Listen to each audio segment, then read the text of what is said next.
안녕하세요. 저는 시골에 사는 60대 농사꾼입니다. 제가 있는 이 시골은 바다와 농촌이 공존하는 물 좋고 공기 좋은 아름다운 곳이랍니다. 집에서 농사를 지으면서 적적할 때마다 딸이 알려준 유튜브를 듣고 보면서 적적한 시간을 때우곤 했었는데요. 이렇게 제가 저의 이야기를 알리게 될 거라고는 생각지도 못했죠. 저는 한 가지 고민이 있습니다. 얼마 전까지 인연을 끊고 살았던 변호사 아들내미 때문입니다. 그렇게 착하고 순수했던 아들이 도시로 가 생활을 하면서 애미애비도 몰라보는 사람으로 변해 있더군요. 오늘 저는 바로 그 이야기를 한번 해보면서 여러분들의 소중한 의견을 듣고자 이렇게 사연을 보내게 되었네요. 저는 정확히 45년 전 아내를 만나게 되었습니다. 옛날에는 다 그렇겠지만 저희 또한 집안 어른들의 중매를 통해 결혼을 하게 되었죠. 솔직히 얼굴도 딱 2번 보고 작은 식을 올렸었네요.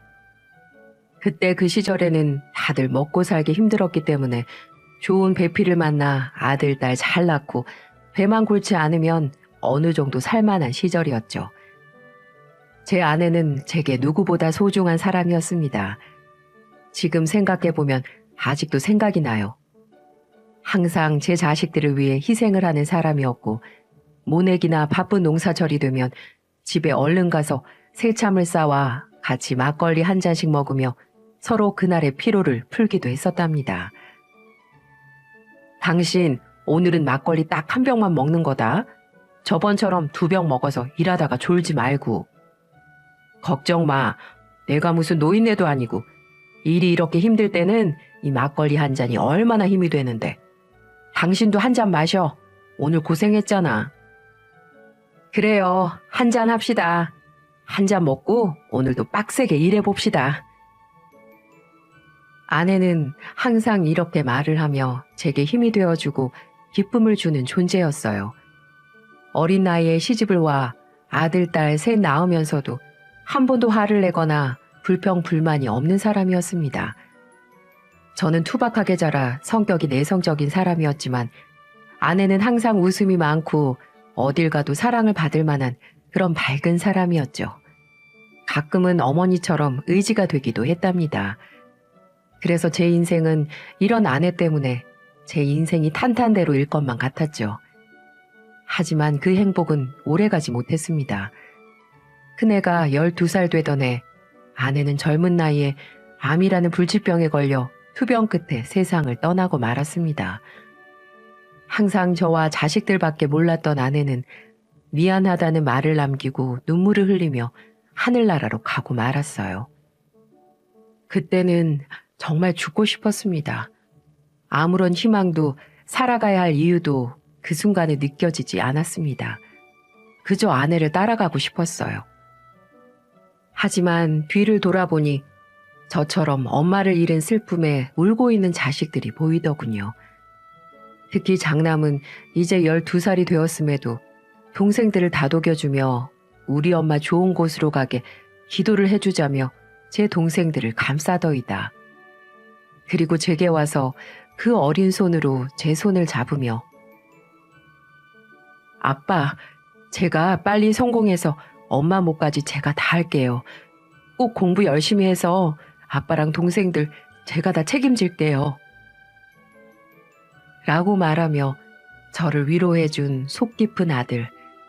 언제 이렇게 컸을까요? 아직 엄마 품이 필요한 어린아이임에도 저를 안아주는 장남을 보며 그날 얼마나 울었는지 모릅니다. 아들이 이렇게 훌륭하게 자랐던 것은 세상을 떠난 아내의 헌신 때문이었겠지요. 전 이런 자식들 때문에 힘을 내지 않을 수가 없었습니다. 어떻게든 어미 없는 자식으로 만들고 싶지 않았어요. 오히려 더 당당하게 남들에게 손가락질 받지 않게 키우고 싶었습니다. 농사만으로 아이들을 키우고 성공시키는 게 쉽지 않았지만 다행히도 자식들은 잘 따라주었어요. 장남의 주도하에 아이들은 스스로 살아가야 하는 법을 배우더군요. 제 친구들 동네에서 축구하고 사고를 칠 때 우리 아이들은 책을 읽고 숙제를 하며 공부를 그렇게 했습니다. 그런 덕분에 세 아이 모두 학급에서 5등 밑으로 떨어진 적도 없을 정도로 꽤나 영특한 아이들로 성장하고 있더군요. 도시락도 반찬이 없어 김치에 나물만 싸가며 그렇게 부실하게 밥을 먹으면서도 아무 불평불만이 없는 사랑스러운 아이들이었어요. 그 덕분에 장남은 변호사가 될 수 있었고 둘째는 공무원을, 셋째는 일반 기업에 취직을 할 정도로 잘들 커주었죠. 호라비 밑에서 어찌나 잘 자라주었는지 성격도 모난 곳 없고 이런 시골에서도 동네의 자랑이 될 만큼 잘 커주었으니까요. 못난 부모 밑에서 이렇게 잘 자라주고 자신들의 살 길까지 찾아가는 모습을 보면서 참 대견스럽기도 하고 고맙기도 했습니다. 저희 세 아이들은 좋은 직장을 가진 것은 물론이고 부모도 챙길 줄 알고 틈만 나면 농사일을 도와주겠다고 내려오는 탓에 동네 사람들도 자식들 잘 뒀다라는 이야기를 입에 달고 살았습니다. 모두가 저희 집의 자랑이었죠. 그리고 세 남매는 서로 어찌나 챙기고 죽고 못 사는지 날이면 날마다 경조사를 서로서로 잘 챙겨주고 그렇게 의좋은 남매로 자라나는 걸 보며 남들도 다 부러워했습니다. 바쁜 와중에도 서로의 생일에는 꼭 저희 집에 모여서 식사를 하곤 했으니까요. 항상 그 모습을 보면서 고마운 마음뿐이었습니다. 특히 그중 우리 장남은 제가 가장 기대를 했고 또 그에 부응해주는 아들이었습니다. 공부를 어찌나 열심히 했는지 로스쿨을 나와서 변호사까지 뚝딱 합격하고 저에게 속썩이는 일 하나 없이 잘 커주었지요. 사자 직업을 가지고 있다는 것만으로도 우리 동네에서는 최고의 자랑이 아닐 수 없었습니다. 그래서 우리 마을에는 김장수 씨 장남 변호사 합격, 이 플랜카드가 걸어질 정도로 저를 기쁘게 해주는 그런 아들이었죠. 변호사가 됐어도 항상 안부 전해준 아들, 첫 월급 탔다며 용돈을 보내주는 아들, 명절 때 내려와 바쁜 일손을 도운 그런 아들이기도 했죠.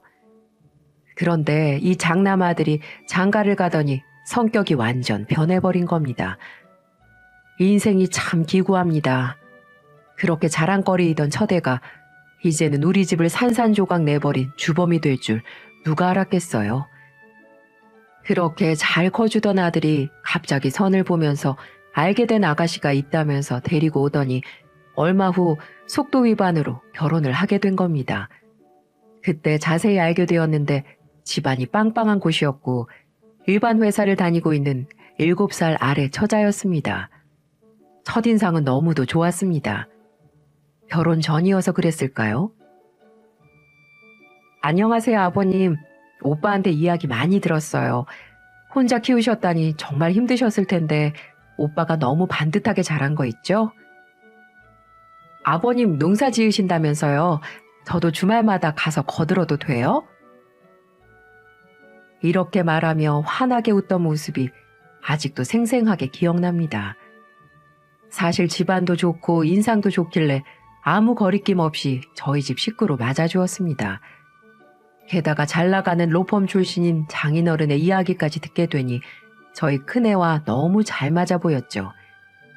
하지만 결혼 준비하는 과정에서 제 생각이 점점 빗나가게 되었죠.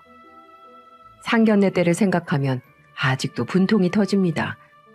며느리도 그렇지만 사돈 될 사람들이 아주 됨됨이가 별로이더군요.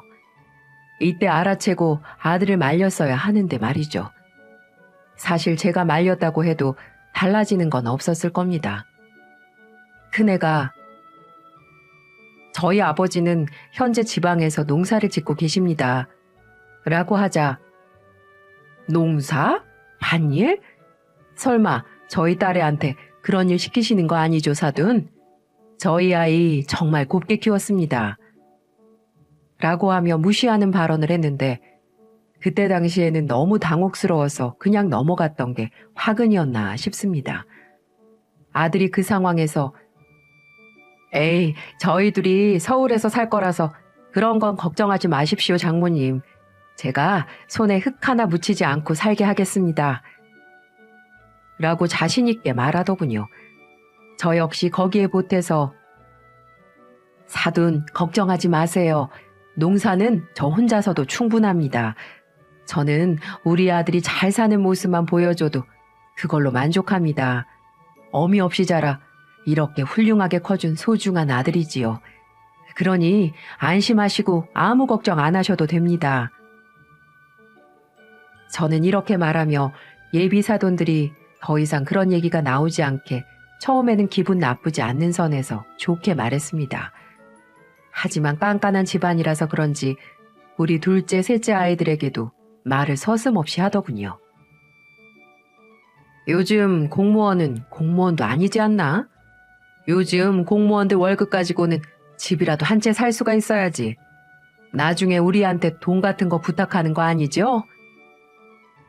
이렇게 말하기도 했고 우리 딸에게는 화장이 진해서 약간 촌티가 나는데 들어보니 그래도 나름 이름 있는 회사 다닌다던데 하는 모습은 꼭 삼류회사 다니는 것처럼 보여요. 이렇게 말을 하며 제 자존심을 짓밟기까지 하더군요. 저는 그 이야기를 듣고 가만히 있을 수가 없었습니다. 아무리 있는 집안이라지만 사람을 이렇게 대놓고 무시하는 집안과는 사돈을 매줄 수 없다는 각오로 말을 해버렸죠. 사부인, 말씀이 좀 지나치십니다. 저 우리 애들 어미 없이 키웠지만 어딜 가서도 빠지지 않아요. 돈 좀 있으시다고 이렇게 예의 없이 말을 하셔도 되는 겁니까? 이럴 거면 저 이 결혼 모르겠습니다. 제가 어떻게 키운 자식들인데 그렇게 막말을 하다니요. 얘들아, 일어나라. 그만 가자꾸나. 저는 이렇게 말을 하며 상견례장을 뒤엎어 버렸습니다. 제가 자식들을 데리고 그렇게 가버리니 그쪽 집안은 다들 똥 씹은 표정이었어요. 뭔 이런 집안이 다 있나 이런 표정들이었죠. 하지만 자식 이기는 부모 없긴 없더군요. 그날 이후로 장남은 눈에 콩깍지라도 씌인 듯 저를 설득하기 시작했습니다. 그리고 다음 날 안사돈이라는 분이 제게 직접 전화를 했더군요. 어제 일은 진심으로 사과드린다면서 본인도 그 입 때문에 문제가 된 적이 많다면서 아이들을 위해서라도 한 번만 용서를 해달라고 하더군요. 아마 며느리가 설득을 했나 봅니다. 저는 끝까지 느낌이 좋지 않아 장남에게 꼭 이 결혼을 해야겠냐 몇 번이고 물었지만 자기가 성공하는 길은 이 길밖에 없다면서 제발 허락해달라고 무릎을 꿇으며 말을 하는데 그 모습을 보고 마음이 아파 그만 허락하고 말았네요. 그게 제 인생에 있어서 가장 큰 실수였습니다.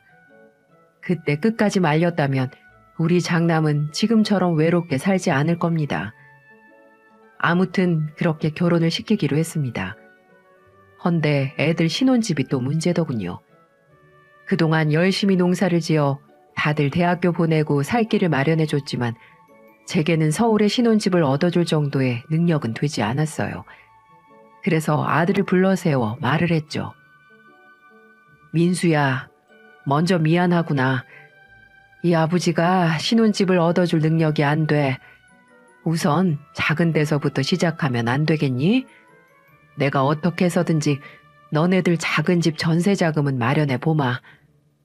내가 좀 모아둔 돈이랑 여기저기 담보로 대출을 좀 받으면 그 돈 정도는 나올 거야. 에이, 아버지, 그래도 명색이 변호사인데 어떻게 그런 데서 살아요? 그리고 걱정 마세요. 장인어른이 이럴 줄 아시고 신혼집도 구해주신대요. 거보세요. 정말 좋으신 분들이라니까요. 저번에 상견례 사건은 그냥 장모님이 분위기를 가볍게 하고자 장난 좀 치신 거예요. 그러니 아버지는 아무것도 하지 마시고 저만 믿으세요. 제가 꼭 좋은 모습 보여드릴게요. 장남은 이렇게 말하며 저를 안심시켜 주었어요. 어떻게 보면 신혼집이 해결됐다니 안심이 되기도 했지만 다르게 생각해보면 우리 아들이 그걸로 인해 그쪽에서 무시받지는 않을까, 힘들게 하진 않을까 걱정이 되더군요. 남자 쪽에서 집을 해오는 거는 당연한 건데 제 능력 밖이라 그렇게 못해주니 제 자신도 어깨가 처질 수밖에 없었고요. 변호사 된 지 얼마 되지 않아 모아놓은 돈도 별로 없었던 아들은 거의 모든 부분에서 처갓집에 의지한 걸로 보였습니다. 그래서 저는 돈으로는 도움을 주지 못하지만 며느리에게는 어떻게든 잘해주고 싶었어요. 그래서 결혼을 시키고 나서 최대한 며느리에게 부담을 주는 행동들은 안 하려고 했죠. 시집살이 그런 거는 절대 안 시키겠다고 다짐을 했고요. 한 번은 명절에 시골까지 힘들게 내려온 적이 있었습니다. 애들이 온다는 소식에 한 걸음에 달려나가 맛있는 음식도 사오고 상다리 휘어지게 음식을 차려놓으면서 우리 며느리가 내가 차려놓은 밥상을 맛있게 먹는 상상도 했었죠. 하지만 밥상머리에 앉은 며느리 표정을 보자마자 뭔가 마음에 들지 않는 표정이더군요. 제가 수저를 줄 때 제 손에 낀 손톱을 보며 기겁을 하는 겁니다. 농사일을 하고 기름을 만지다 보면 손톱에 있는 때가 아무리 씻어도 잘 지워지지 않을 때가 있습니다. 아마 그 손을 봤나 보더라고요. 이 손으로 새 자식들을 키우고 번듯한 직장까지 보내주었는데 며느리는 더러워 보였는지 불쾌한 표정을 짓더군요. 밥도 먹는 둥 마는 둥 모든 것들이 지저분하다는 표정이었고 큰애는 며느리의 눈치를 보기 바빴습니다. 좀 서운했어요. 아들내미 온다고 해서 새벽부터 시장에 가서 장을 봐와 정성스레 준비했는데 이런 홀대를 받으니 가시방석이 따로 없더군요. 하지만 어쩌겠어요. 서울 여자들이 시골 사람들 마음을 잘 알아줄 리 없었고 저는 어떻게든 그 분위기를 깨려고 노력을 했죠. 그리고 뱃속에 제 첫 손주가 들어있다고 하니 모든 걸 이해하려고 했습니다. 저도 제 인생에 처음으로 첫 손주를 안아볼 수 있다고 생각하니 설레인 건 마찬가지였죠. 그날 이후 저도 그렇고 온 가족이 우리 며느리가 부디 건강하게 출산만을 하기를 애타게 기다렸습니다. 게다가 사돈께서 저희 큰애에게 결혼을 하고 나서 변호사 사무실까지 차려주었다고 하니 너무 감사할 따름이었죠. 그런데 어느 순간부터였는지 큰애와 연락이 되는 일이 점점 줄어들었습니다. 아마 변호사 사무실을 차려주고 난 이후였던 것 같은데요. 일을 하느라고 바쁜가 보다 싶어 자꾸 연락하기 꺼려져 둘째, 셋째에게도 물어보니 본인들도 잘 연락이 안 된다는 겁니다. 그러다 어느 날 첫째와 둘째가 소주를 한 잔 한 적이 있었는데 그때 첫째가 조심스럽게 하소연을 했다고 하더군요. 아버지, 알고 보니까 형수님이 우리 집안에 연락하는 것부터 시작해서 집에 내려가는 것까지 아주 반대가 심한 모양이더라고요. 그게 무슨 소리냐? 왜 며느리아기가 나를 못 만나게 해? 나한테 서운한 게 있다든? 아니요. 형도 처음에는 왜 그러는지 집에만 가려고 하면 퉁명스럽게 굴고 아프다고 핑계를 대서 싸워도 보고 했는데 달라지는 게 없으니까 집이라도 화목하자 싶어서 아예 포기를 했나 보더라고요. 아버지도 아시다시피 사돈집에서 해주신 게 여간 많은 게 아니잖아요. 정말 충격적이었어요. 저는 나름 며느리에게 잘해주려고 노력을 했는데 도대체 뭐가 불만이고 뭐가 그렇게 싫었을까요? 아들은 결국 며느리의 입김에 넘어간 듯 보였어요. 며느리 등살에 못 이겨 제 전화도 안 받고 가끔 문자만 보냈던 겁니다. 아들에게 좀 서운하더군요. 아무리 그래도 지 애비인데 이렇게까지 나온 아들이 참으로 실망스러웠습니다. 그래도 저는 아들에게 결혼하고 해준 게 없으니 이해할 수밖에 없었어요.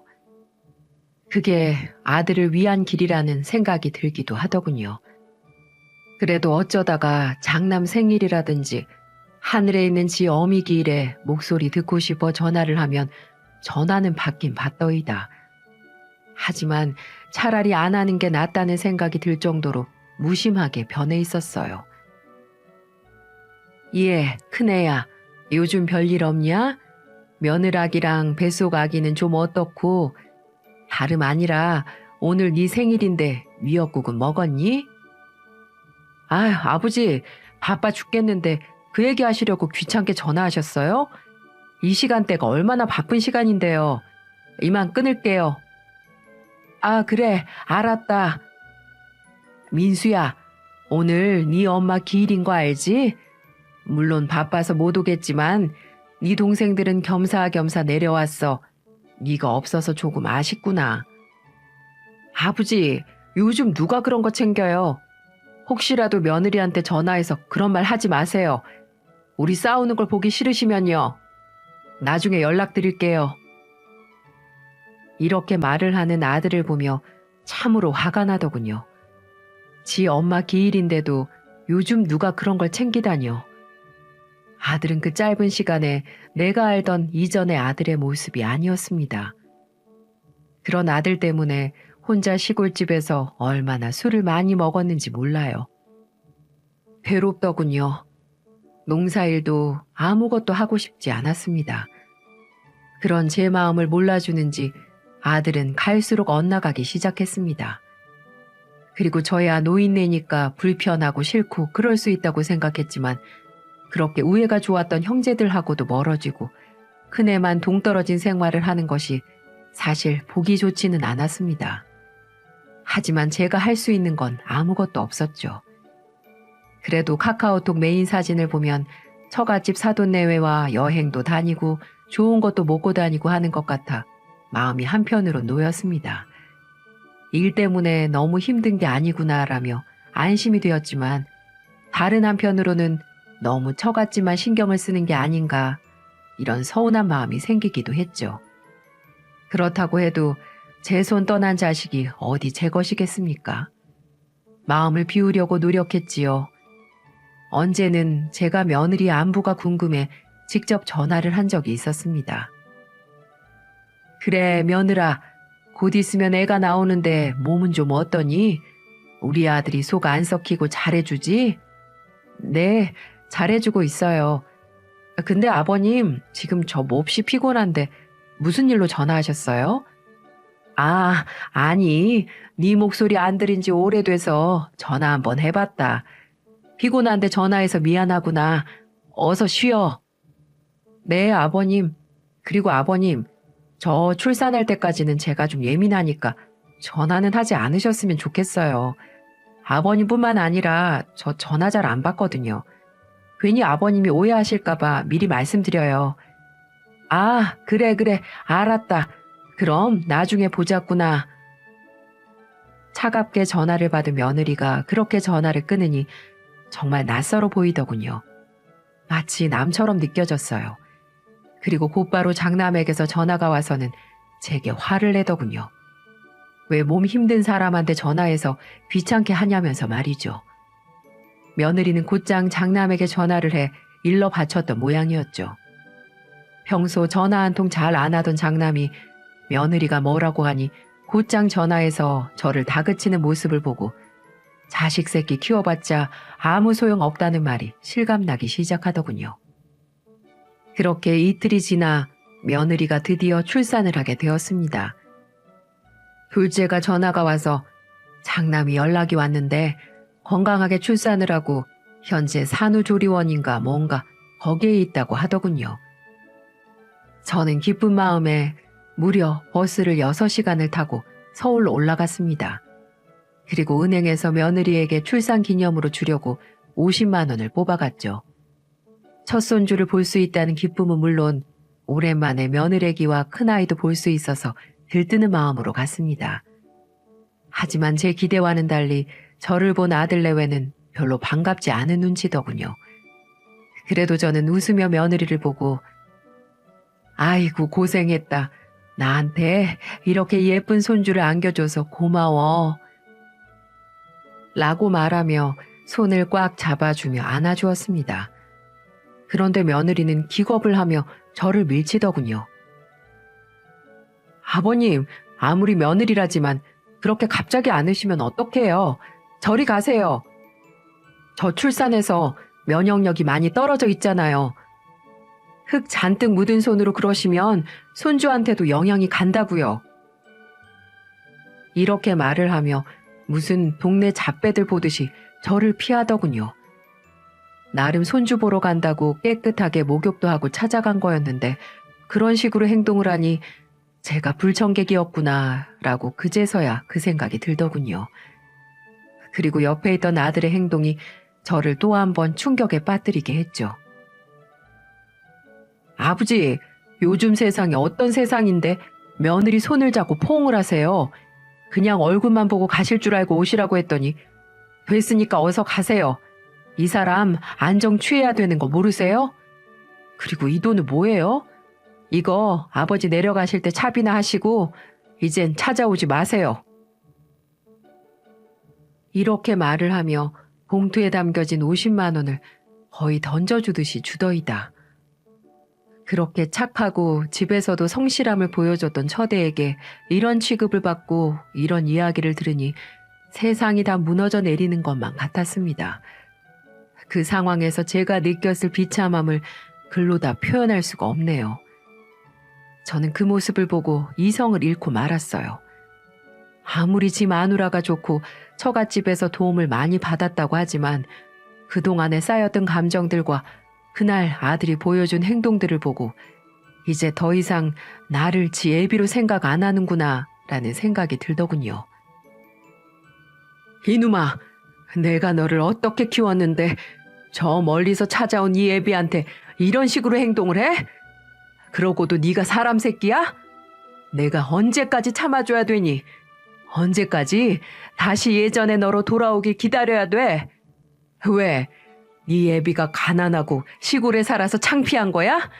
네 장인은 집도 해주고 변호사 사무실도 차려줘서 이제 네 애비는 안 보인다는 거니?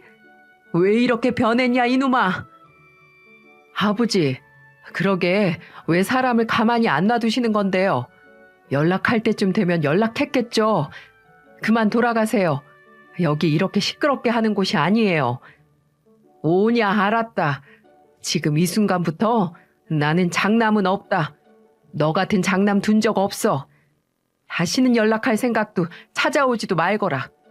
하늘에 있는 네 엄마가 다 두고 보고 있어 이놈아. 그렇게 하고 싶으면 그렇게 하시던가요. 아들의 이 말을 듣고 저는 병원 문을 박차고 나갔습니다. 옆에서 듣고만 있던 둘째는 저와 장남의 대화를 듣고 도저히 참기 힘들었는지 장남을 주먹으로 힘껏 때려버리더군요. 그리고 장남에게 이걸로 인연 끊으라며 나중에 꼭 후회할 거라고 말하며 저를 데리고 집으로 돌아갔습니다. 속상한 마음에 둘째와 함께 셋째 집으로 이동해서 약주를 한 잔 마셨습니다. 눈물이 절로 나더군요. 나중에 셋째까지와 다 같이 술을 마셨는데 다들 장남의 행동에 분노를 했습니다. 그래서 그날 이후부터 우리 가족은 4식구가 아니라 3식구가 되기로 했습니다. 아이들과 술 한잔 먹으며 저의 세월도 돌아보게 되고 제 삶을 의심하게 되었어요. 이럴 때 아내가 있었다면 어떻게 이야기를 해주었을지. 그렇게 5년이라는 세월이 지나버렸네요. 정말 이 기간 동안 아들은 제게 한 번도 연락하지도 찾아오지도 않았습니다. 물론 저도 마찬가지였고요. 명절 때도 한 번도 찾아오지 않았고 제 생일, 지 엄마 기일은 물론이고 정말 저와 인연을 끊으려는지 단 한 통의 전화도 안 오더군요. 아들의 소식은 카카오톡 프로필 사진으로 근황을 알 수 있었고 저의 근심을 아는지 모르는지 사진들을 보니 밝게 웃으며 잘 살고 있는 모습처럼 보였습니다. 그리고 무럭무럭 크는 손주 사진들을 보면 사실 첫 손주이다 보니 눈에 너무도 아른거렸습니다. 그래도 어쩌겠나요. 보고 싶어도 보지 못하는걸요. 그저 사진으로나마 똘망똘망한 얼굴을 보며 혼자 웃기도 했었네요. 그렇게 연락을 끊고 왕래도 아예 끊긴 채 차츰차츰 잊혀질 즈음이었습니다. 어느 날 밭에 다녀왔는데 둘째에게 전화가 한 통 왔습니다. 둘째는 갑자기 형에게 연락이 왔다면서 믿기 힘든 소식을 전해주었어요. 아버지, 놀라지 말고 들으세요. 형이 지금 경찰서에 있어요. 그게 무슨 소리냐? 경찰서라니? 놀라서 되묻자 형이 글쎄 형수님을 폭행을 해서 고소를 당했답니다. 아, 참 어떻게 된 건지 다녀와서 자세히 말씀드릴게요. 갑자기 폭행이라니? 그것도 그렇게 애지중지하던 며느리를 폭행했다뇨.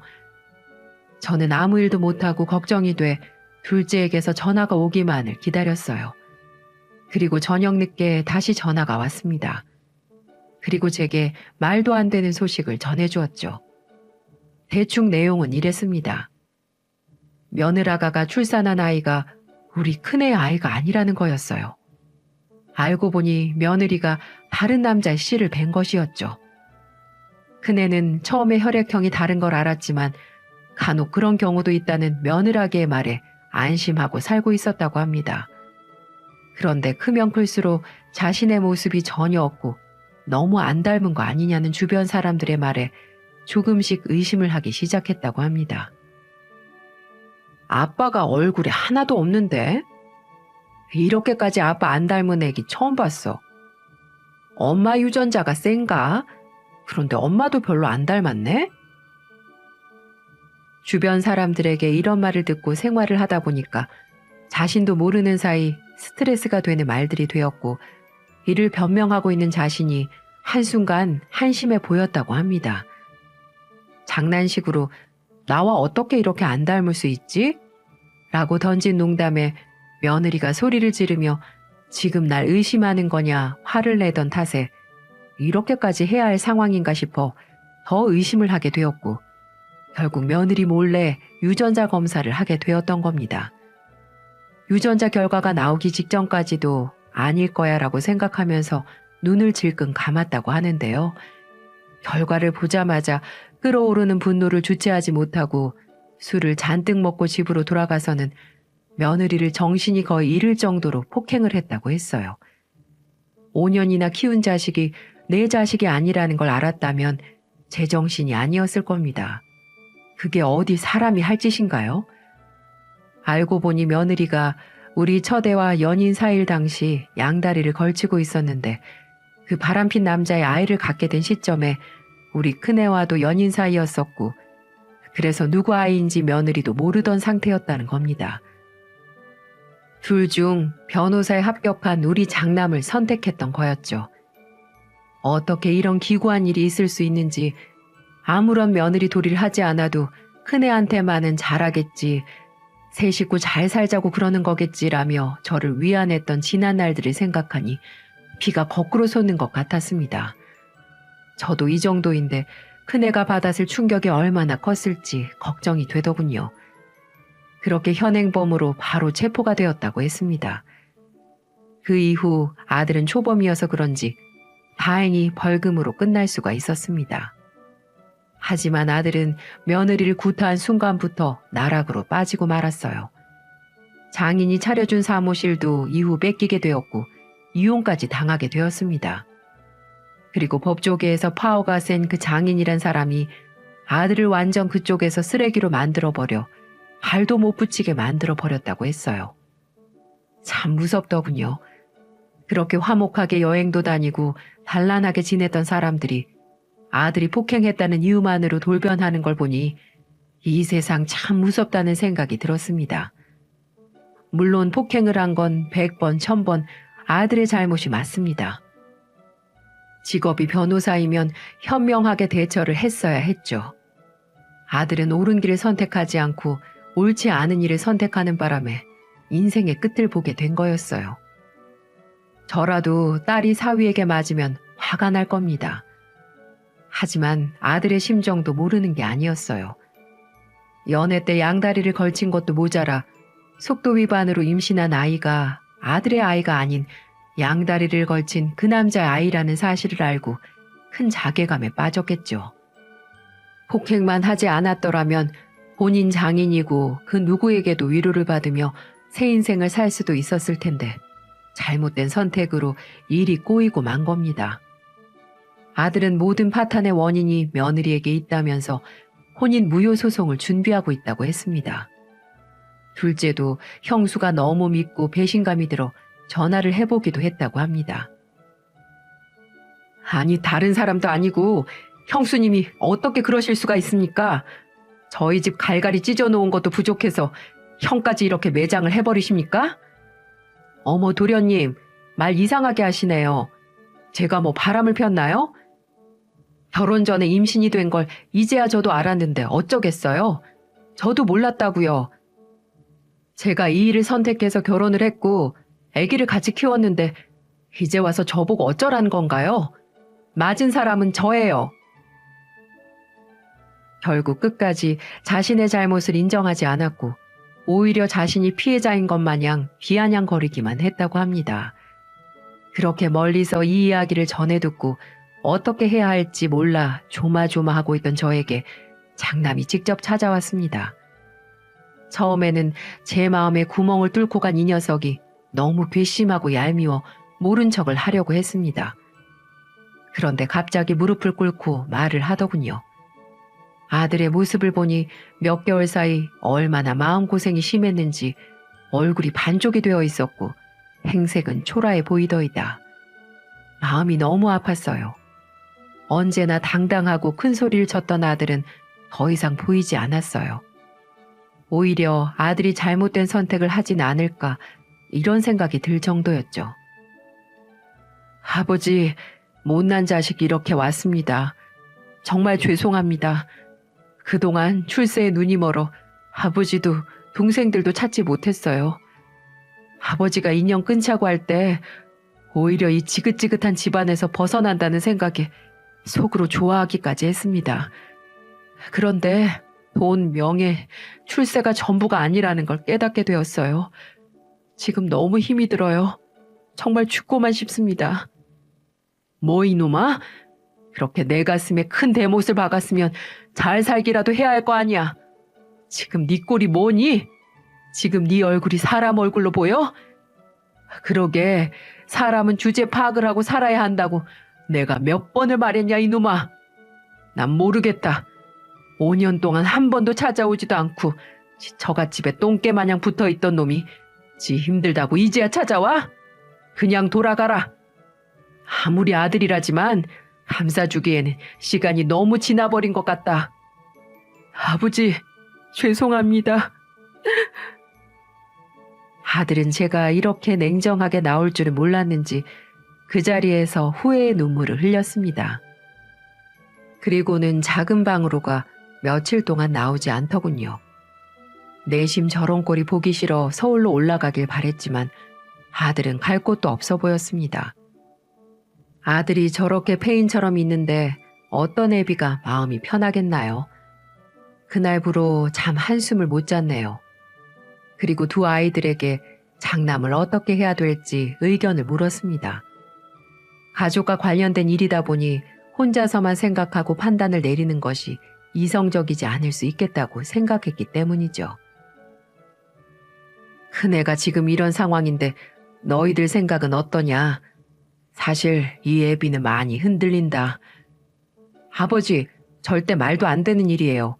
형이 그동안 아버지한테 어떻게 했어요? 그놈은 또다시 상황이 좋아지면 아버지 배신할 그럴 놈이라고요.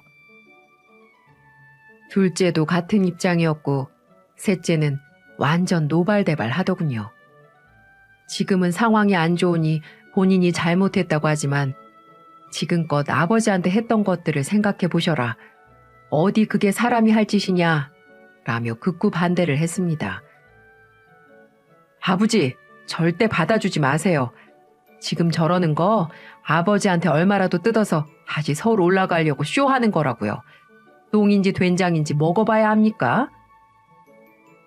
두 아이들의 반대는 심하더군요.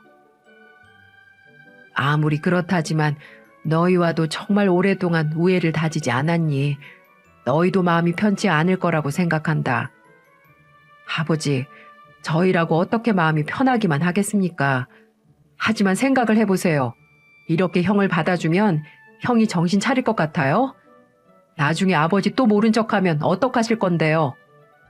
우선은 알았다. 저는 이렇게 말하고 더 시간을 두고 보기로 했습니다. 그리고 며칠 뒤 장남은 새벽에 일찍 서울로 올라갔습니다. 재산 분할이라든지 위자료, 혼인 무효 소송 등 소송을 할 게 많다면서 제게 문자를 남기고 가더군요. 그리고는 힘이 드는지 매일같이 술을 먹고 전화를 합니다. 외롭다면서 말이죠. 가장 힘들 때 주위에는 아무도 없다면서 죽고 싶다는 말만 연신 해대고 있네요. 지 동생들한테 전화를 해도 냉정하게 전화를 끊어버린다면서 말이죠. 그래서 고민이 많습니다. 아들이 제게 했던 행동들을 생각하면 아직도 화가 나서 분노가 차오릅니다. 하지만 서울에서 이리 치이고 저리 치이고 녹초가 되어 5년 만에 나타난 큰아이를 받아주어야 하는지 아니면 사람 되긴 글렀다 생각하고 내치는 게 맞는 것인지 모르겠습니다. 큰애를 받아주는 것도 둘째와 셋째에게 상처가 되고 짐이 될까봐 두렵기도 하고요. 지난 5년을 생각해보면 정말 지금 바로 내치고 싶은 마음이 굴뚝 같습니다. 제가 밭일 하다가 무릎이 급속도로 안 좋아져서 다리 수술을 해야 할 때도 둘째, 셋째만 왔습니다. 둘째와 셋째가 첫째에게 전화도 하고 문자 메시지도 남겼지만 돌아오는 대답은 없었고 결국 찾아오지도 않았었죠. 그 와중에도 처가 식구들하고는 신나게 놀러 다니고 명절 때에도 처갓집은 꼬박꼬박 방문하며 여행 다니면서 저에게는 전화 한 통이 없었습니다. 아무리 돈이 있는 집안이라고 해도 어떻게 이렇게 차별을 하고 차이를 둘 수가 있는지 사돈에게도 서운한 마음이 많이 들었습니다. 같이 자식 낳아 키우는 처지에 어찌 이렇게 저의 마음을 몰라주시는지 같은 부모 입장이 아닌 갑과 을의 입장으로 나눠지는 게 너무 답답했죠. 사돈 어른이라도 이런 상황에서 뭐가 맞는 행동인지 잘잘못만 제대로 따져주었어도 이렇게까지 화가 나진 않았을 겁니다. 평소에 어떤 취급을 받고 있었으면 이런 상황에서도 제 편이 하나 없는지 참 안쓰럽기까지 하더군요. 저는 갈피를 못 잡고 뭐가 이성적인 판단인지 계속해서 생각을 하는 중입니다. 두 자식들은 장남을 다시 받아주면 저를 보지 않겠다고까지 말을 하네요. 물론 진심은 아닐 겁니다. 그렇지만 그 정도로 싫다는 거겠죠. 우리 집안을 쑥대밭으로 만든 장남을 더 이상 보고 싶지 않은 심정이겠죠. 하지만 여기서 아들을 버린 자식으로 생각한다면 오히려 큰애에게 독이 될까 두렵기도 합니다. 저와 같은 상황에서는 어떻게 해야 하는 걸까요? 오늘도 소주 한 잔 마셔야 잠이 올 것 같네요. 제 사연은 여기서 마치도록 하겠습니다. 다들 힘내시고 제 사연을 보신 분들의 현명한 판단 기다리겠습니다. 감사합니다.